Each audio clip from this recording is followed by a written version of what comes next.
Welcome to the program, friend. This is a critical show, and I hope and pray that you will stay with me all the way through the end. We've got Alan Keyes in a segment coming up. We are going to read in just a moment the press release that was sent out by ISIS. Before I do that, I'm going to ask you for your help. You'll see on the screen two email addresses, or websites rather, and you can also see an address later on and a phone number.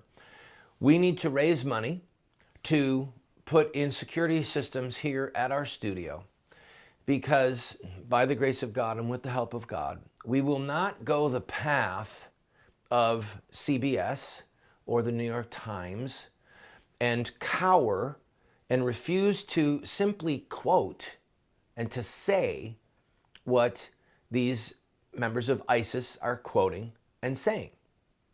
In other words, we're going to tell the truth, quoting them, utilizing their sources. And as you're about to see, they've got the narrative right. They've got the narrative right. At the end of the day, my goal is to do programs on this topic that any devout Muslim or any devout Muslim theologian could watch and say, well, he doesn't believe in Islam, but he got it right. Okay? And that could go for any topic that you and I look at. We could look at Marxism, we could look at anything, any religion, and at least study it in its terms, and that's the goal of this show. We recently received a death threat, and we've been to the proper law enforcement agencies.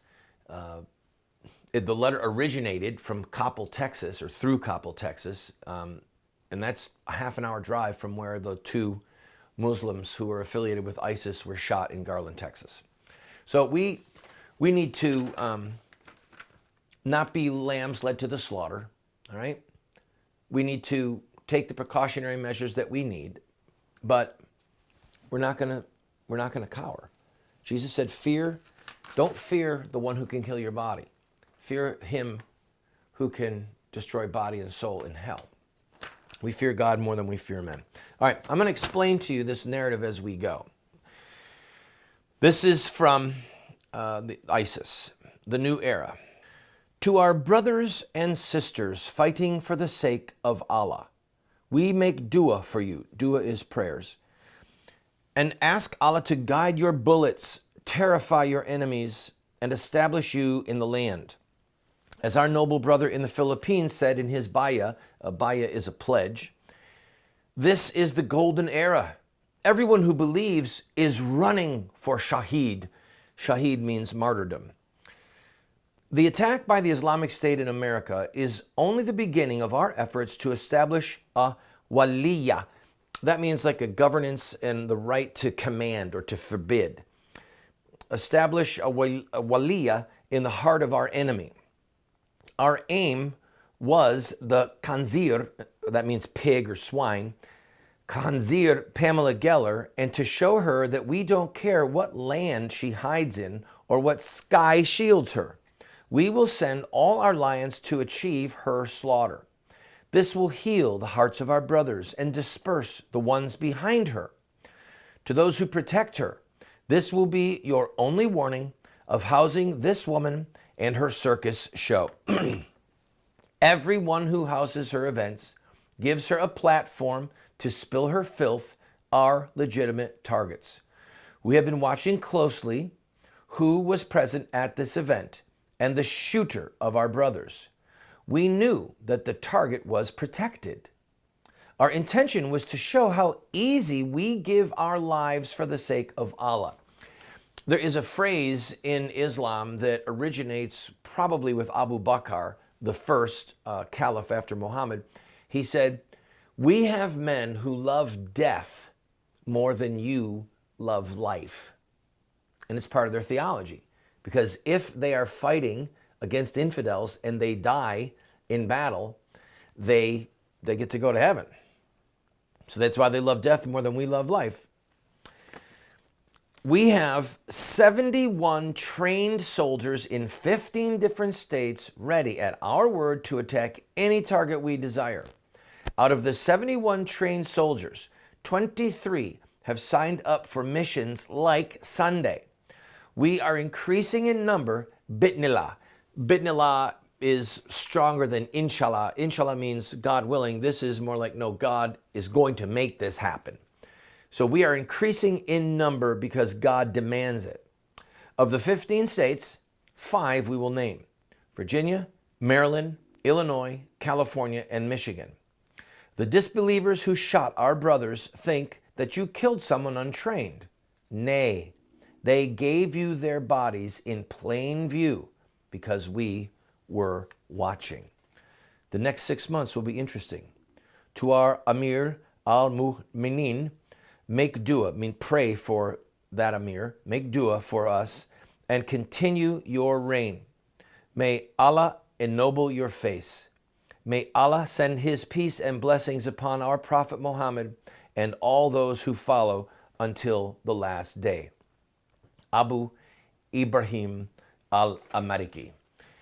That's some type of a play on words, the al-Amariki, like Ibrahim is the Arabic word for Abraham. So maybe Abraham to America. When we come back from this break, I'm going to look at specific parts of this letter. But we should take it seriously. Even if the misguided people at the White House and the State Department don't get it, okay? These people mean business. They have the narrative on their side. I'm going to discuss that when we come back. But I want you to know, in case you have missed it, we recently received a death threat that came through the postal system in Coppell, Texas, just 30 minutes drive from where those people, those 2 Islamic terrorists were shot in Garland, Texas. That means we've got to quickly raise money to put in the type of security that we need here at our studio.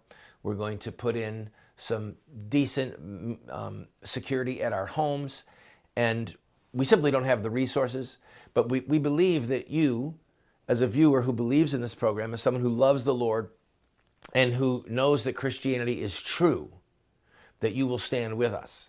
So I'm asking you to go to those websites and make as large a contribution as you possibly can. Please. I'll be right back.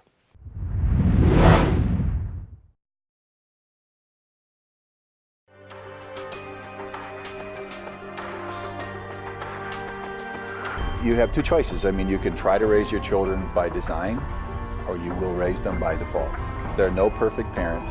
We're going to get it wrong sometimes. If we have a plan, we've got a better chance of getting it right in the long run. There is something deep within the heart of every human being that longs for parental acceptance and approval. When does a boy become a man? Get a group of guys around and ask them that question. I don't think there's a certain age. Some men stay boys their whole life. I would say, 16, 18 years old. Wow, that's a good question. When they get bar mitzvah. Well, I think when he has a child.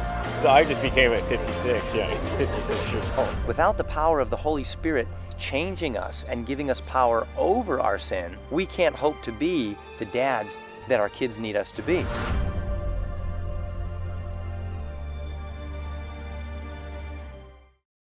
One of the greatest joys and passions that I have had for almost my entire life is music. And one of the best times that I had was putting together some albums in Nashville of songs that I wrote. One of the albums is called Dark Sunglasses Day. This is a country album, a lot of love songs, some patriotic music.